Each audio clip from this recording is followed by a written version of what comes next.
اعوذ باللہ من الشیطان الرجیم۔ پناہ مانگتا ہوں میں اللہ کی شیطان مردود سے۔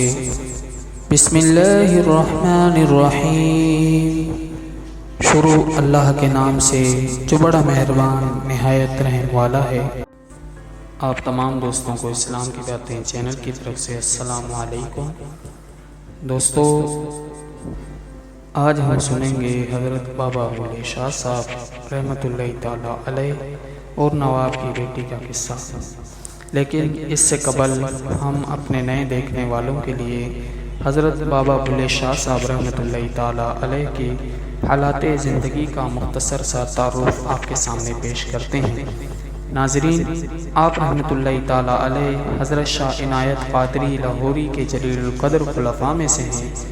سلسلہ ارادت اس طرح سے ہے: سید بابا بلے شاہ صاحب قادری سرکار مرید شاہ عنایت قادری کے ہیں۔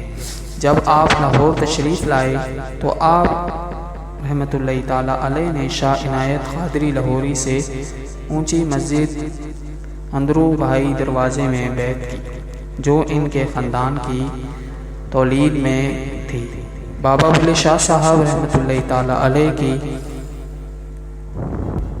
ولادت بقول میں آسیور سن 1670 تحریر کی گئی ہے۔ نہایت عابد و زاہد بزرگ تھے اور اکثر آپ پر جذب کی کیفیت طاری رہتی، شکر کی بھی کیفیت طاری رہتی تھی۔ جب آپ ذرا بڑے ہوئے تو آپ رحمۃ اللہ تعالی علیہ کے والد ماجد نے کچھ گھریلو مجبوریوں کی بنا پر گاؤں چھوڑنے کا ارادہ کیا اور ساہیوال کے گاؤں ملکوال پر آ گئے۔ پھر وہاں سے پانڈو پتی چلے گئے۔ انہوں نے یہاں آ کر چودھری پانڈو پتی کی درخواست پر گاؤں کی مسجد اور درس کی ذمہ داری قبول کر دی۔ بابا بلے شاہ صاحب رحمۃ اللہ تعالی علیہ کو قصور میں خواجہ غلام مرتضیٰ قصوری کے پاس بھیج دیا۔ تاریخ اس بات پہ گواہ ہے کہ آپ رحمۃ اللہ تعالی علیہ مسجد گھوڑ قصور کے طلباء میں سے تھے۔ خواجہ صاحب اکثر فرمایا کرتے تھے کہ مجھے دو عجیب شاگرد ملے ہیں، ایک بابا بلے شاہ صاحب جس نے علم حاصل کر کے سرنگی پکڑ دی، اور دوسرے سید وارث علی شاہ صاحب جس نے عالم ہو کر ہی رانجھا کے گیت لکھنے اور گانے شروع کر دیے۔ اس افراتفری میں انتشار کے زمانے میں بابا بلے شاہ صاحب رحمۃ اللہ تعالی علیہ نے قصور کو اپنا مرکز بنایا۔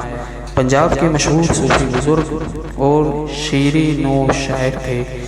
آپ رحمۃ اللہ تعالی علیہ نے پنجابی زبان کی کافیوں میں مہارت کی۔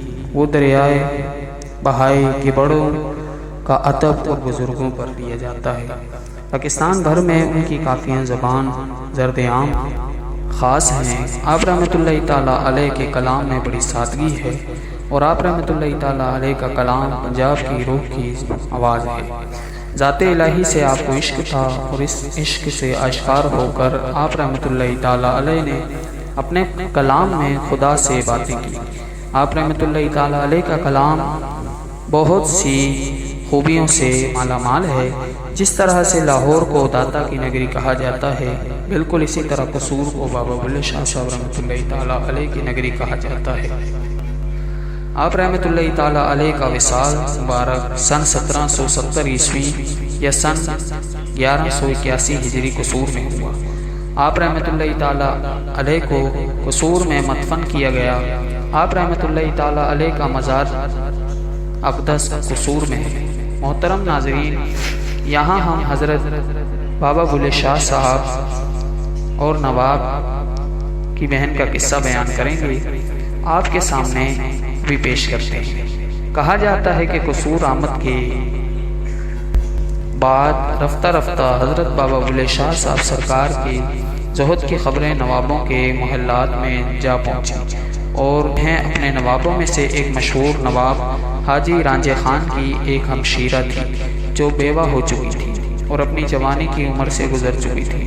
نواب حاجی رانجھے خان کی یہ بہن ابھی بھی حسین و جمیل تھی اور ان کے حسن کا شعرہ عام تھا۔ اس نے جب آپ رحمۃ اللہ تعالیٰ علیہ کے متعلق سنا تو آپ رحمۃ اللہ تعالیٰ علیہ کی خدمت میں حاضر ہونے کا ارادہ کیا اور اپنے بھائی سے بھی اجازت طلب کی۔ نواب حاجی رانجھے خان نے اپنی بہن کو بخوشی اجازت دے دی۔ اگلے روز منادی کرائی گئی۔ حاجی رانجھے خان کی ہمشیرہ آپ رحمۃ اللہ تعالیٰ علیہ کی زیارت کے لیے گزریں گے، لہٰذا لوگوں کو ہدایت کی جاتی ہے کہ وہ اپنا کاروبار بند رکھیں اور سڑکوں بازاروں میں نہ پھریں۔ الغرض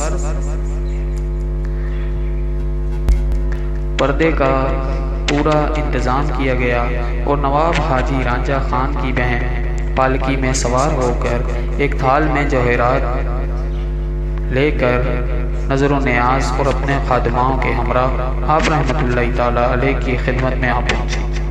حضرت بابا بلے شاہ صاحب رحمۃ اللہ تعالیٰ علیہ ان دنوں نہایت حسین و خوبرو نوجوان تھے اور پھر ان دنوں آپ رحمۃ اللہ تعالیٰ علیہ کا شعرہ بھی عام تھا۔ اس لیے جب نواب حاجی رانجھے خان کی بہن نے آپ رحمۃ اللہ تعالیٰ علیہ کے حسن کو دیکھا تو اپنے دل سے ہاتھ دھو بیٹھی۔ اگرچہ گھر سے نکلتے وقت اس کا ایسا خیال نہ تھا، مگر اس نے جب آپ رحمۃ اللہ تعالیٰ علیہ کے حسین روشن چہرے کو دیکھا تو دل بے اختیار ہو گیا۔ آپ رحمۃ اللہ تعالیٰ علیہ بذریعہ کشف اس خاتون کی کیفیت سے آگاہ ہو گئے اور آپ رحمۃ اللہ تعالیٰ علیہ نے اپنا رخ دوسری جانب کر لیا اور خاتون جواہرات سے بری تھال لے کر آپ رحمۃ اللہ تعالیٰ علیہ کے سامنے آئے۔ پھر آپ رحمۃ اللہ تعالیٰ علیہ نے اپنا رخ دوسری طرف کر لیا۔ بالآخر اس نے آپ رحمۃ اللہ تعالیٰ علیہ سے اس رویے کی وجہ دریافت کی اور کہا کہ میں آپ رحمۃ اللہ تعالیٰ علیہ کی خدمت میں یہ نذرانہ لے کر آئی اور میں اس رویے کی وجہ ابھی تک نہیں جان سکی۔ حضرت بابا بلے شاہ صاحب رحمۃ اللہ تعالیٰ علیہ نے فرمایا، میں آپ کو اپنی والدہ سمجھتا ہوں اور آپ کی نظر اس شرط پر قبول کروں گا کہ آپ بھی مجھے اپنی زبان سے بیٹا کہیں۔ حضرت بابا بلے شاہ صاحب رحمۃ اللہ تعالیٰ علیہ کا یہ فرمانا تھا۔ نواب حاجی خان کی بہن کے دل میں تمام فاسد خیالات جاتے رہے اور فوراً بولی، بیٹا میں تمہاری ماں ہوں اور تم میرے بیٹے ہو۔ پھر نواب خان کی اسی بہن کے اصرار پر بابا بلے شاہ صاحب رحمۃ اللہ تعالیٰ علیہ شہر قصور میں باقاعدہ طور پر درس و تدریس میں مشہور ہوئے۔